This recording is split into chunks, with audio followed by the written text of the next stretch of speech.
अस्सलामुअलैकुम दोस्तों और साथियों, उम्मीद है आप लोग खैरियत से होंगे। ये वीडियो अगरचे यूरिक एसिड की बीमारी के बारे में है, लेकिन आज 6 जनवरी 2022 की कोरोना के ऊपर एक इंतहाई अहम वीडियो अगर आप देखना चाहते हैं तो उसका लिंक मैंने डिस्क्रिप्शन में वीडियो का दे दिया है। आप क्लिक करके वो वीडियो देख सकते हैं। बहुत सारे जो लोग हैं वो यूरिक एसिड की बीमारी का शिकार होते हैं। इसको गंठिया की बीमारी भी कहते हैं, इसको गाउट भी कहते हैं, इसको गाउटी आर्थराइटिस भी कहते हैं। तो ये जो बीमारी है उसके बारे में कुछ बुनियादी बातें हैं जो इस वीडियो में हम बात करेंगे।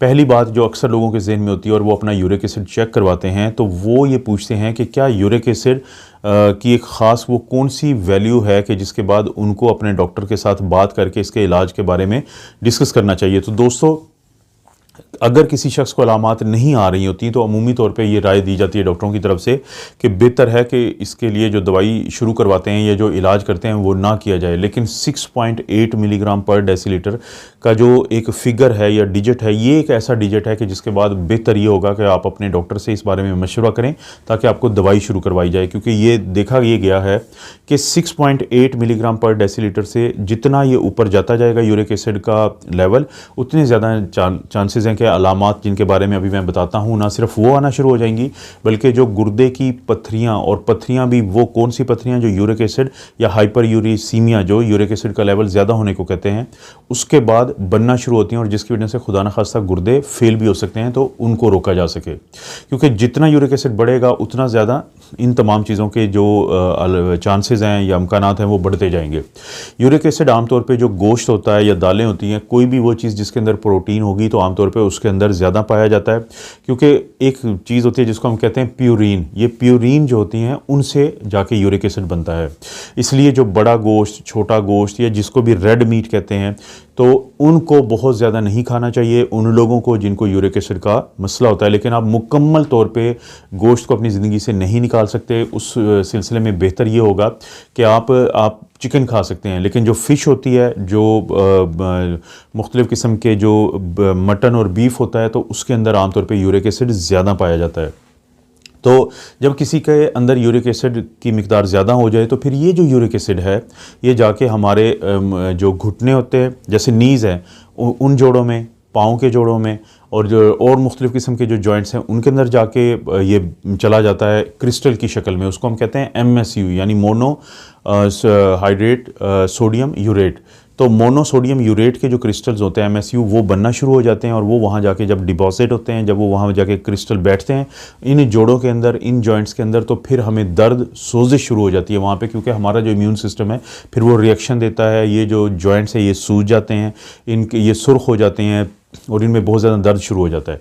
ख़ास तौर पे जो हमारे पाँव होते हैं, इनका जो बड़ा जोड़ होता है जिसको अंगूठा का भी जोड़ हम कहते हैं, तो ये वहाँ वो जब ज़्यादा उसमें प्रॉब्लम बनता है, उसमें दर्द होता है, उसमें सोज होती है, उसमें रेडनेस होती है, तो इसको हम कहते हैं पोडाग्रा। जो पोडाग्रा है ये बहुत ज़्यादा लोगों के लिए प्रॉब्लम करता है। तो आम तौर पे जोड़ों में और फिर हड्डियों में भी जो ये क्रिस्टल हैं MSU के या मोनोसोडियम यूरेट के क्रिस्टल, ये वहाँ जाके डिपॉजिट होते हैं, तो जोड़ों में मसला करते हैं, पट्ठों में करते हैं। जो टेंडन क्या चीज़ होती है जो हमारे पट्ठों को हमारी हड्डियों से जोड़ता है, तो उसको हम टेंडन्स कहते हैं। तो उनके अंदर भी इसी तरह के जो ये सारा सोजिश और दर्द का जो प्रॉब्लम है ये शुरू हो जाता है। और अगर इसको इलाज ना किया जाए तो उसके बाद आहिस्ता आहिस्ता ये जो क्रिस्टल हैं ये वहाँ पे जमना शुरू हो जाते हैं और इसके नतीजे में कुछ चीज़ें बन जाती हैं, कुछ सख्त किस्म की गिल्टियाँ बन जाती हैं जिसको हम टोफाई कहते हैं, और टोफस एक को कहते हैं और टोफाई ज़्यादा को कहते हैं।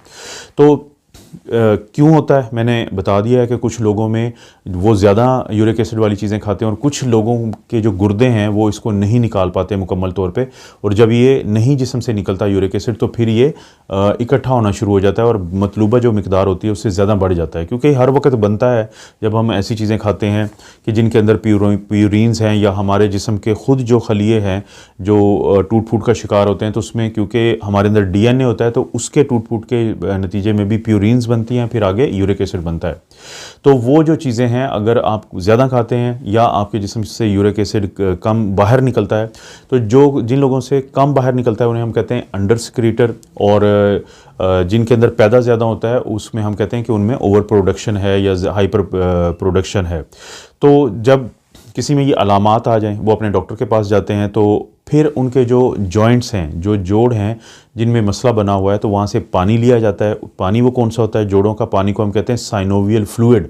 उसको जब माइक्रोस्कोप के नीचे उसका मुआयना किया जाता है, तो ये जो MSU या मोनो सोडियम यूरेट क्रिस्टल हैं, आपका डॉक्टर वहाँ से आपकी तशखीस करता है। उसके अलावा भी ज़ाहिर है मुख्तलिफ़ किस्म के टेस्ट किए जा सकते हैं, लेकिन सबसे जो अहम टेस्ट होते हैं वो मरीज़ की अलामात होती हैं, वो यूरिक एसिड का लेवल होता है और वो साइनोवियल फ्लूइड जिसको हम एस्पिरेट कहते हैं, तो उसका मुआयना होता है। जिसके बाद ये एक दफ़ा जब तशखीस हो जाए तो फिर इसकी दवाई का मरहला आता है।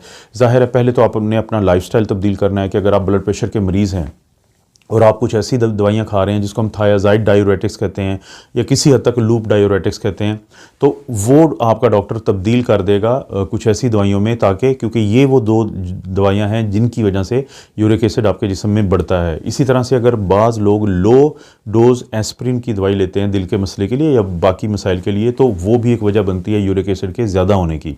तो इसी तरह से जो लोग बहुत मीठी चीज़ें खाते हैं और कुछ लोग शराब पीते हैं, तो क्योंकि जो मीठी चीज़ें होती हैं उसमें एक फ्रुक्टोज सिरप होता है, तो वो डाला हुआ होता है, फ्रुक्टोज कॉर्न सिरप उसको कहते हैं, तो उसकी वजह से भी बहुत ज़्यादा यूरिक एसिड जिस्म में पैदा होता है। तो जो लाइफस्टाइल की चेंजेस हैं, अपना वज़न कम करना होता है, बहुत ज़्यादा मीठी चीज़ें जो हैं उनसे बचना होता है, जैसे सॉफ्ट ड्रिंक्स हैं या बाकी चीज़ें हैं, बहुत ज़्यादा जूसेस हैं, फ्रेश जूसेस वो नहीं पीने होते, क्योंकि वो ये तमाम चीज़ें जो हैं यूरिक एसिड को बढ़ाती हैं। और इसी तरह से ब्लड प्रेशर की दवाई को डॉक्टर तब्दील करेगा।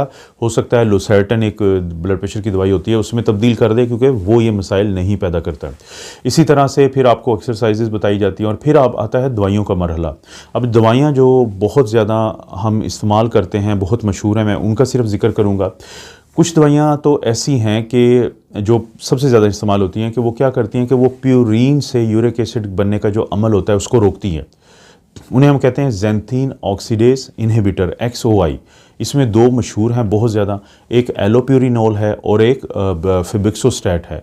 ये आप अगर ये जानना चाहते हैं कि पाकिस्तान में कौन कौन से ब्रांड होते हैं, तो इसमें आप एक काम कर सकते हैं, आप लिख सकते हैं गूगल का जो क्रोम होता है या सर्च बार है कि एलोप्यूरिनोल ब्रांड्स इन पाकिस्तान या फिर फिबिक्सोस्टैट ब्रांड्स इन पाकिस्तान। इन दोनों का आपको ब्रांड नेम मिल जाएंगे, आपको पता चल जाएगा कि मैं किस दवाई की बात कर रहा हूँ, क्योंकि हो सकता है डॉक्टर ने आपको पहले ही शुरू करवाई हुई हो, और या फिर जब वो शुरू करवाएंगे तो आपको पता चल जाएगा कि मैं फलाम जो दवाई है उसकी बात कर रहा था।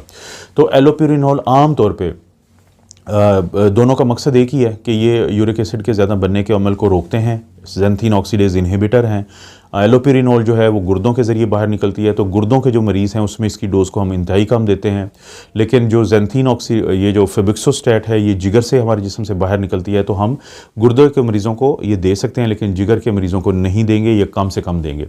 तो आमतौर पे जो एलोप्यूरिनोल है इसको हम शुरू करवाते हैं, अगरचे पाकिस्तान में 300 मिलीग्राम की गोली आती है, लेकिन हमारी कोशिश होती है या आपके डॉक्टर की कोशिश होगी कि वो आपको 100 मिलीग्राम रोज़ाना शुरू करवाएं। आपका देखें कि आपका रिस्पांस कैसा आ रहा है, क्योंकि बाज़ लोगों को इसका रिएक्शन होता है, बाज़ लोगों को इसकी वजह से एलर्जी होती है, तो उस एलर्जी को भी देखा जाता है और 1 से 1.5 महीने के बाद इसकी दवाई को फिर तब्दील किया जा सकता है, बढ़ाया जा सकता है। लेकिन अगर कोई गुर्दों का मरीज़ है तो उसको इससे भी कम दवाई दी जाती है, यानी 50 मिलीग्राम पर डे। ज़ाहिर है ये सारे फैसले आपके डॉक्टर ने करने हैं। ये वीडियो सिर्फ एक एजुकेशनल वीडियो है, एक बुनियादी मालूमाती वीडियो है, ताकि आप लोगों का डॉक्टर जब कोई आपको बात बता रहा हो तो आपके जहन में कुछ बुनियादी सवालों के जवाब हों। इसी तरह से जो फिबिक्सोस्टैट है, वो जो दवाई है वो आपको 40 मिलीग्राम रोज़ाना एक गोली जो है आपका डॉक्टर शुरू करवाता है, लेकिन बाज़ लोग जो हैं इसको कम डोज से शुरू करवा के फिर इस डोज पे या इससे बढ़ाते हैं। लेकिन अगर किसी को फौरी तौर पे दर्द हो रहा है, कोई जो यूरिक एसिड की बीमारी का मरीज़ है, कोई गंठिया का मरीज़ है, लेकिन उसके कहीं किसी जोड़ में बहुत ज़्यादा दर्द है या यूरिक एसिड की वजह से पट्ठों में दर्द है, तो फिर हम दर्दों की दवाइयाँ देते हैं। हमारे पास ऑप्शन क्या होता है, आपका डॉक्टर फिर देखेगा कि आपके हिसाब से आपको चेक करके कि कौन सी उसने दवाई देनी है। उसमें non steroidal anti inflammatory drugs आती हैं, उसमें कॉल्चिसिन आती है, और बाज़ औक़ात लोगों को स्टीरॉयड जो है, कार्टिकोस्टीरॉयड, वो अच्छी तरीके से जांच पड़ताल करके फिर वो शुरू करवाएंगे एक मखसूस टाइम के लिए। ये दर्द के लिए दवाई है, यानी जब भी अटैक ज़्यादा होगा तो ये दवाई दी जाएगी, और जब वो अटैक किसी हद तक कम हो जाएगा तो फिर आपको जो मैंने एलोप्यूरिनोल और फिबिक्सोस्टैट का बताया है वो शुरू करवाई जाएंगी।